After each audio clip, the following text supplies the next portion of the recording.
Administration যদি কোনো দাবির সাথে সহমত পোষণ না করে তো আমরা আমাদের স্ট্রাইক অলরেডি চলছে এখানে কোনো ট্রিটমেন্ট হবে না। তো বললো অন্য হসপিটালে যেতে।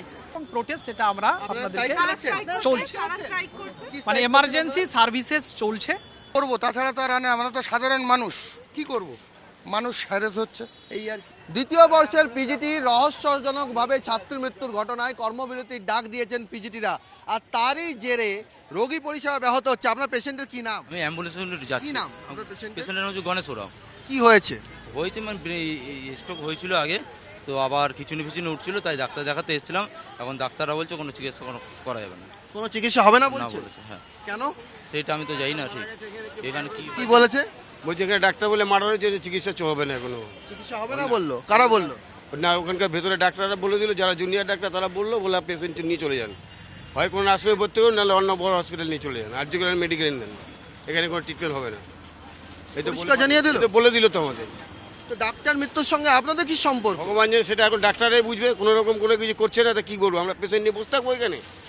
আমাদের তো পেশেন্ট বাঁচাতে হবে, আপনাদের যেতে কিছু একটা করতে হবে তো আমাদের। কোথায় বাড়ি? বিরাটি খোলসাগোটা। কি হয়েছে ওনার? ওনার এই দাঁত খিচুনি দিয়ে এরকম হয়, হাই প্রেশার ওনার, আর খিচুনি দিয়ে 3বার 4বার, তারপর হয়নি, খালি একটা ইঞ্জেকশন দিয়ে ছেড়ে দেয়। হ্যাঁ বললাম তো, বললো যে এখানে মার্ডার করা হয়েছে, তো দেখা হবে না আজকে। এটা জুনিয়র চিকিৎসকরা বললেন? হ্যাঁ ওখানকার চিকিৎসা আপনারা অনুরোধ করলেন না যে? আমরা বললাম যে ওনার মার্ডার হয়েছে, তো মানে এই পেশেন্টগুলোকে দেখা হবে না নাকি? এগুলোকে তার একই অবস্থায় হবে না। তো বললো অন্য হসপিটালে যেতে, এই হসপিটালে হবে না। গণেশ ওরাওয়ের পর অসিত দত্ত অশোকনগরের বাসিন্দা, শ্বাসকষ্টের রোগী, দেখাতে এসেছিলেন আরজিকর মেডিকেল কলেজ হাসপাতালে সুদূর অশোকনগর থেকে, কিন্তু ছাত্র মৃত্যুর ঘটনায় তাকেও ফিরিয়ে দেওয়া হচ্ছে। বাবার তো খুবই অসুস্থ। অবশ্যই অসুস্থ। কি বললো? ইমার্জেন্সি নিয়ে গেলেন, কি বললো? বললো আমাদের এখানে এখন ভর্তির কোনো, আমাদের একটা সমস্যা হয়েছে, ডাক্তারদের সমস্যা হয়েছে, সেই সমস্যার জন্য আমাদের এখন ভর্তি করবো না। কোথায় যাবেন এই অবস্থায় বাবাকে নিয়ে? এখন এনআরএসে যাব, নাহলে আমাদের সেই পয়সা তো নেই যে আমরা নার্সিংহোমে ভর্তি করব। আপাতত এখন এনআরএস যদি না নেয় তাহলে আমাদের এসএসকেএমে যেতে হবে।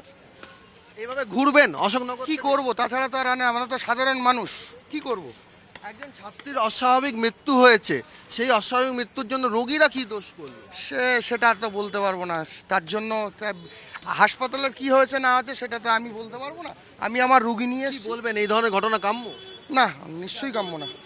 মানুষ হ্যারেস হচ্ছে এই আর কি। অশোকনগরের বাসিন্দা, শ্বাসকষ্টের রোগী, তাকে তার পরিজনেরা আরজিকর মেডিকেল কলেজে নিয়ে এসেছিলেন, কিন্তু পত্রপাঠ তাকে না দেখেই ফিরিয়ে দেওয়া হলো, কারণ চিকিৎসক ছাত্রীর মৃত্যু হয়েছে, রহস্য মৃত্যু হয়েছে। সেই কারণে এই অবস্থায় এখান থেকে তারা রোগীকে নিয়ে যাবেন এনআরএস, এবং সেখানেও যদি একই অভিজ্ঞতা হয় তাহলে এসএসকেএম। রোগীর পরিজনেরা বলছেন যে তারা কি দোষ করলেন?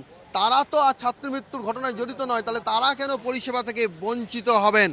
কিন্তু এই মুহূর্তে চিকিৎসকেরা কর্মবিরতি ঘোষণা করেছেন, পিজিটিরা কর্মবিরতি ঘোষণা করেছেন, আর তার জেরেই আরজিকর মেডিকেল কলেজ হাসপাতালে একের পর এক রোগী প্রত্যাখ্যানের ছবি উঠে আসছে। ক্যামেরায় মাখন পাত্রের সঙ্গে সৌরভ দত্ত, টিভি 9 বাংলা, কলকাতা।